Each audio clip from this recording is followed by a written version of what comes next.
Kisah Aladin dan Lampu Ajaib.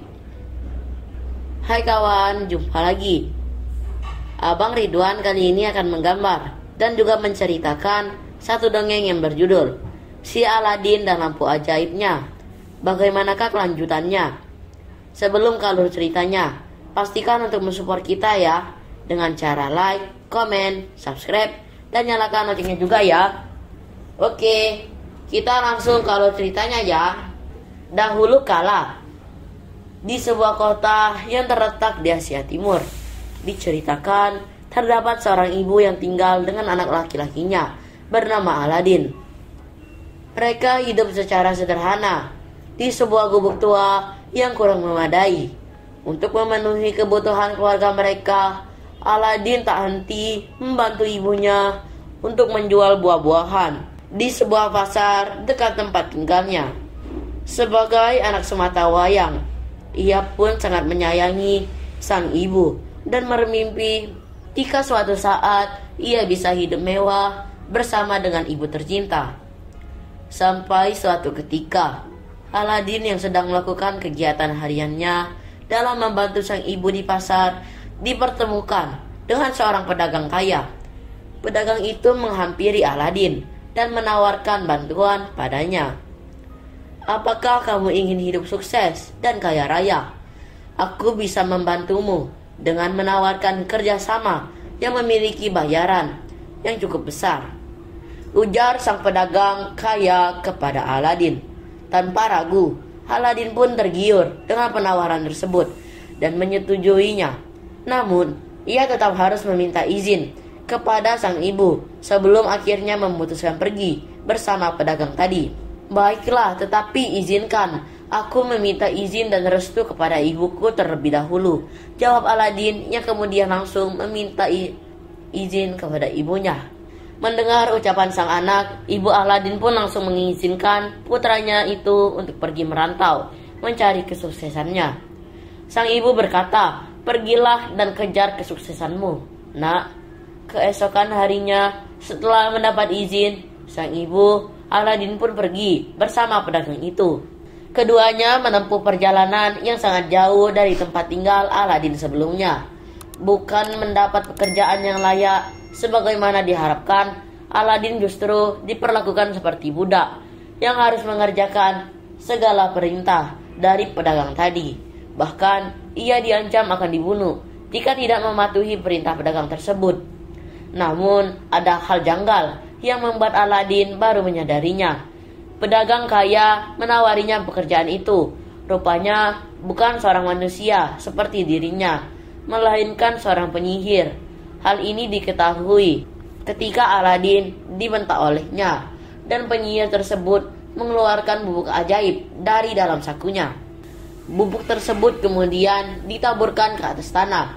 Secara mengejutkan, sebuah asap pun muncul dari tanah yang tadi diberi taburan bubuk ajaib oleh penyihir. Sang penyihir kemudian menyalakan api dengan kayu bakar sembari mengucapkan mantra. Secara tiba-tiba, tanah di hadapan mereka pun terbelah dan memperlihatkan sebuah lorong seperti gua dan undakan untuk menuju ke dasarnya. "Cepat, turun dan ambilkan aku lampu tua di dasar gua tersebut," perintah penyihir. Perintah penyihir sembari membentak Aladin. "Tidak, aku takut turun ke sana," jawab Aladin dengan ekspresi ketakutannya. Meski sebelumnya menolak karena takut, namun penyihir tadi memberikan sebuah cincin ajaib yang disebut akan melindungi Aladin selama mencari lampu tua di dalam gua. "Ini adalah cincin ajaib. Cincin ini akan melindungimu. Jadi cepat pakai dan turun ke bawah sekarang juga," kata si penyihir. Akhirnya Aladin pun mengenakan cincin tersebut dan mulai menuruni undakan itu dengan perasaan takut yang masih menghampirinya. Sesaatnya sampai di dasar gua, ia menemukan pepohonan dengan buah permata dan lampu yang ada di bawahnya. Saat ia hendak kembali menaiki undakan ke permukaan, sebagian pintu lubang sudah mulai tertutup dan membuat Aladin semakin ketakutan. Bukannya menolong, penyihir jadi justru memaksa Aladin memberikan lampu yang sudah dipegang olehnya. "Cepat, berikan lampunya," seru penyihir. "Tidak, lampu ini akan kuberikan setelah aku dapat keluar dari sini," jawab Aladin, sembari memegangnya lampu tersebut. Setelah melakukan debat yang memakan waktu, pintu tersebut semakin lama semakin menutup. Penyihir pun marah dan berakhir membuat pintu lubang ditutup oleh penyihir secara keseluruhan. Dengan tega, penyihir tadi meninggalkan Aladin terkurung di dalam lubang bawah tanah. Mereka ketakutan seorang diri di dalam gua. Aladin pun meringis, sedih, dan juga mulai merasa kelaparan. "Di sini gelap dan dingin. Aku lapar dan ingin bertemu ibuku. Tuhan, tolonglah aku," ucap Aladin seraya berdoa dan memohon mukjizat. Di dalam gua sana, Aladin pun mulai tertunduk lemas, sembari membersihkan lampu tua tadi yang dipegangnya. Ia menggosok secara perlahan dan dikejutkan karena tiba-tiba terdapat asap yang keluar dari lampu tersebut. Betapa terkejutnya ia karena muncul seorang jin yang dapat berbicara kepadanya. Jin dari lampu ajaib tersebut berkata, "Akan kuberikan tuanku 3 permintaan yang akan kukabulkan. Apa permintaan pertamamu?" Meski sempat merasa takut dan aneh, namun Aladin berusaha percaya dan tetap menyebutkan permintaannya kepada jin tersebut. Permintaannya cukup sederhana, yakni ingin kembali pulang ke rumah dan bertemu sang ibu. "Aku ingin pulang ke rumah bersama ibuku. Aku sangat merindukannya," ucap Aladin kepada jin yang keluar dari lampu ajaib tadi. Aladin kembali dibuat terkejut karena hanya dengan petikan jari dirinya sudah kembali ke rumah dan bertemu sang ibu. Ibu dan anak ini pun sangat senang karena dapat bersatu kembali setelah perjalanan jauh Aladin. Setelah kejadian berhasilnya, Aladin selamat dari dalam gua. Ia pun mulai percaya akan kemampuan sihir lampu ajaib yang ditemukannya. Sebelum meminta permintaan keduanya, Aladin lebih dulu menceritakan semua kejadian yang menimpanya kepada sang ibu. Kemudian, Aladin mulai menggosokkan kembali lampu ajaib tadi, dan jin tersebut kembali muncul dari dalam lampu tersebut. "Wahai tuanku, apakah permintaan keduamu?" tanya sang jin kepada Aladin. Sangat ingin membahagiakan ibunya, serta ingin terbebas dari kehidupan miskin yang selama ini mereka jalani. Keinginan keduanya adalah meminta jin membangunkan sebuah istana dengan semua kekayaannya. Seperti permintaan pertama, hanya dengan sekali petikan saja, gubuk lama milik Aladin dan ibunya pun berubah menjadi istana megah. Ia pun kemudian menjadi terkenal di negaranya karena kebaikan yang ia perbuat kepada sesama warga sekitar.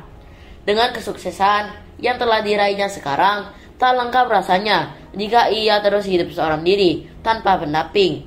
Suatu ketika, ia pun bertemu dengan seorang putri dari kerajaan seberang, yakni Putri Yasmin. Pertemuan mereka membuat keduanya saling jatuh hati dan memutuskan untuk hidup bersama dalam ikatan pernikahan. Namun, kebahagiaan Aladin dan Putri Yasmin rupanya tak bertahan lama. Penyihir yang dulu sempat menyebabnya kini mulai geram dengan kabar kesuksesan Aladin. Penyihir tadi kemudian berpura-pura menjadi lelaki tua, menyebut dirinya mengoleksi lampu tua. Saat itu, kondisi kerajaan cukup sepi karena Aladin sedang tidak ada di sana, sehingga penyihir pun hanya bertemu dengan Putri Yasmin yang sebelumnya tak tahu apapun tentang sejarah lampu tua milik suaminya. "Lampu tua ini sangat bagus, bolehkah aku meminjamnya untuk beberapa saat?" tanya penyihir kepada Putri Yasmin. Merasa tak ada yang aneh dari gelagat kakek tua tadi, Putri Yasmin pun memberikannya pada sang penyihir. Saat Aladin tidak ada di istana, namun penyihir yang menyamar jadi kakek tua itu langsung mengambil lampu tadi dan menggosokkannya. "Wahai tuanku, akan kuberikan tuanku 3 permintaan yang akan kukabulkan. Apa permintaan pertamamu?" ujar jin dalam lampu ajaib tadi kepada sang penyihir. "Aku ingin istana megah milik Aladin dipindahkan ke gurun yang jauh," jawabnya. Permintaan tersebut pun langsung diwujudkan oleh jin lampu ajaib, dan hal itu membuat Aladin terkejut ketika dirinya kembali. Sebab tak hanya istana megahnya saja yang tiba-tiba menghilang, tetapi istri dan ibunya pun ikut menghilang. Mengetahui hal tersebut, Aladin pun panik dan terus mencari keberadaan istri dan ibu tercinta. Setelah mencari, terbesit di benaknya bahwa ini semua mungkin saja ulah jahat dari penyihir yang pernah menjebaknya tempo dulu. Apakah ini balas dendam yang diberikan penyihir itu kepadaku? Tanya pada diri sendiri. Setelah cukup lama berpikir, Aladin mengingat sebuah cincin yang dahulu pernah diberikan sang penyihir untuk membujuknya masuk ke dalam sebuah gua. Ia pun merasa, apakah ini balas dendam yang diberikan penyihir itu kepadaku? Tanyanya pada diri sendiri. Setelah cukup lama berpikir, Aladin mengingat sebuah cincin yang dahulu pernah diberikan saat penyihir untuk membujuknya masuk ke dalam sebuah gua. Ia pun langsung mengambil dan menggosok cincin tersebut dengan harapan dapat mukjizat yang sama seperti lampu ajaib miliknya. Benar saja, cincin yang digosokkan, Aladin pun mengeluarkan jin yang dapat memberikannya permintaan. Aladin berkata, "Aku ingin dipertemukan kembali dengan istri dan ibuku." Dengan petikan jari, ia pun dibawa ke padang pasir, tempat di mana istana serta keluarganya berada. Aladin sangat senang karena dapat berkumpul kembali dengan Putri Yasmin dan juga ibunya. Namun hal yang mengejutkan adalah saat penyihir jahat tadi juga hadir di sana bersama dengan lampu ajaib yang berada di sebelahnya. Aladin pun dengan sigap mengambil lampu ajaib itu dari atas meja dan menggosokkannya. "Wahai Tuanku, apa permintaan ketigamu yang bisa kukabulkan?" Tanya jin dari lampu ajaib kepada Aladin. "Aku ingin penyihir jahat ini dikirim ke tempat yang jauh, yang tidak akan pernah bisa kembali atau membahayakan siapapun," ujar Aladin kepada jin tersebut. Penyihir tadi pun sempat meminta ampun agar Aladin dan jin lampu ajaib itu tidak melakukan hal tersebut. Namun terlambat karena jin tersebut langsung mengabulkan permintaan tuannya. Akhir cerita, Aladin bersama keluarganya pun hidup bahagia bersama tanpa pernah diganggu oleh kehadiran penyihir jahat itu. Dan cerita pun selesai. Oke, makasih banyak ya kawan-kawan sudah menyimak cerita kita kali ini. Sampai jumpa di kisah dan cerita yang lainnya dalam video menggambar dan bercerita. Terima kasih ya, bye.